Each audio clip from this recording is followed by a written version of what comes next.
What is the cryptocurrency Render and is it a good investment? Well, this will be a deep dive analysis video of the current state of Render today, both in terms of the cryptocurrency and in terms of the business, because if the business behind Render gets positive adoption, hey, guess what? So too does the Render token. So let's start our deep dive analysis review, and I will give my personal opinion at the very end. Now, to begin, we always ask ourselves, well, what is this project trying to do?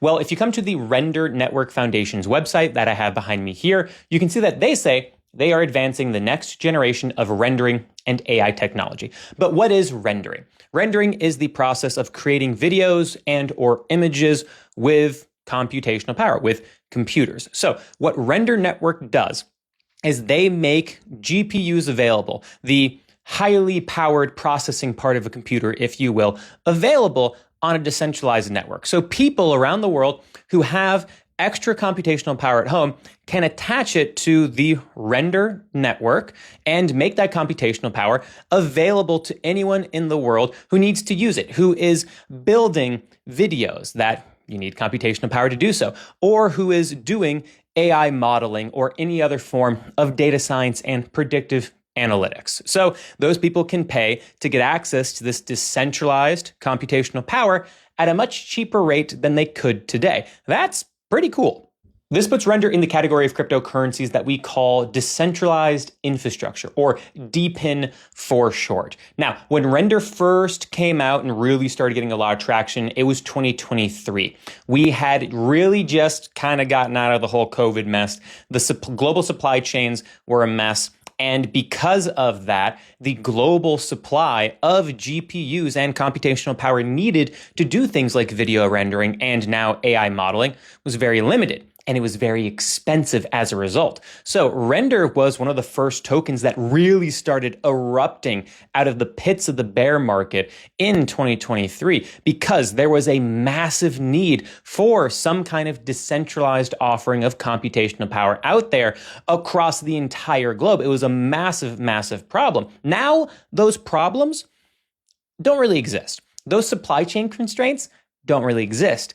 A lack of supply of GPUs on the market also doesn't really exist. However, the wind behind the sails of Render still is the massive explosion of demand for AI modeling and AI technology, which a solution like this can provide computational power for in a cheap and available way globally that is borderless. So, despite the changing market needs around this since 2023 and since COVID, there is still a need for a solution like this in the world, in my personal opinion. And also to date, there have been 61.6 million total frames of video rendered on Render. So is what Render does valuable? Yes. Is there demand for this from the market? Yes. Is it more than just the crypto market and there is a need across the global industry?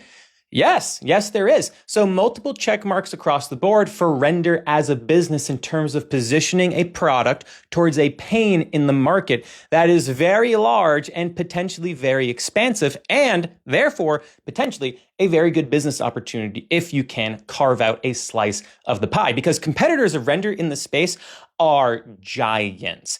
Amazon Web Services, Google, Microsoft, right? These are big, big competitors, but they're chasing a big pie. If Render can just get a slice of it, that's a big potential opportunity for adoption of their business and therefore adoption of their token.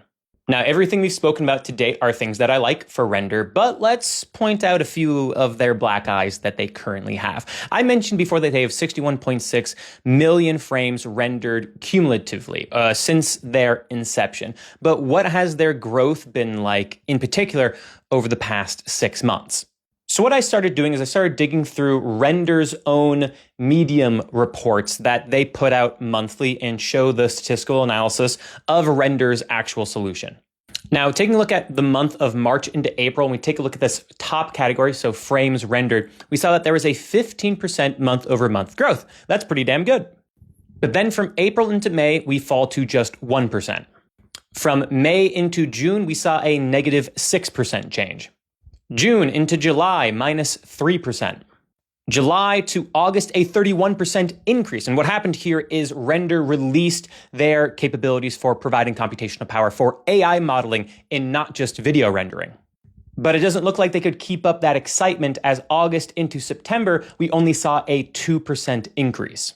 So the meaningful adoption of Render's actual solution is a pretty mixed bag, right? 15%, 31% in 2 months, 2 months that were negative, a couple other months that were basically just barely positive, right? And it does concern me a little bit that Render, after having such a large explosion of interest after its announcement of AI modeling capabilities, really couldn't keep that momentum going. It hasn't lost it, but it hasn't really kept it going. That 2% increase afterwards does concern me with Render's ability to get adoption and get that momentum and keep that momentum. And getting and maintaining users for the Render solution is very important for the price and speculative nature of the price for the Render token, because the tokenomics changed when Render switched from Ethereum over to Solana as its native blockchain a little while ago, where before the total supply was hard capped at about 536 million. Currently, the circulating supply is above that, and the maximum supply is 644 million, because now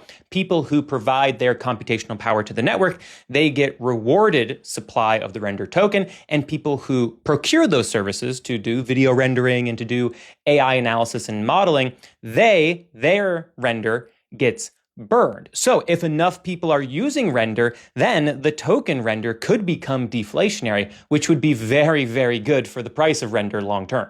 The issue is that currently there are way more people who are providing computational power than people who are using that computational power. Because currently emissions are at 14.5 million Render as compared to only 802, basically 803,000 Render tokens. There are way more people providing computational power than people who are using this service today. And this is as reported directly on Render's dashboard.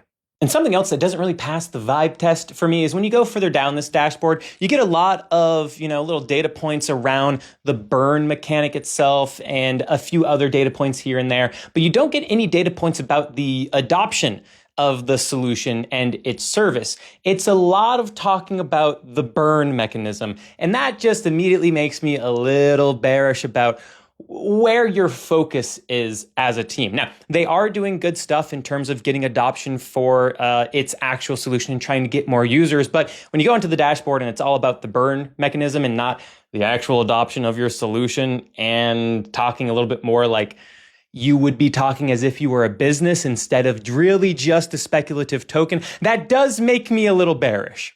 But recently, the burn to issuance ratio has gotten much better. This is the chart I showed earlier of that report from August into September. And you can see the amount of Render burned as compared to USDC is at 437,000 as compared to the amount of issuance, which is 492,000. So pretty much dead even, almost deflationary. Which is great, because in all the other previous months' charts, it's about 2 times larger the amount of emissions as compared to the amount of Render burned. So this is a nice change of pace, and we should be keeping our eyes on these monthly reports to see if that burn to emission ratio can start to flip one another and actually become deflationary. Because man, oh man, the price of the Render token really needs some help here. This is the weekly chart for Render, and it's just been making lower lows. And it hasn't really been exciting since the end of 2025 and into 2024, 2023 into 2024. It needs a little bit of juice behind it. It still is well positioned as a business facing a need in the global markets, not just the crypto markets.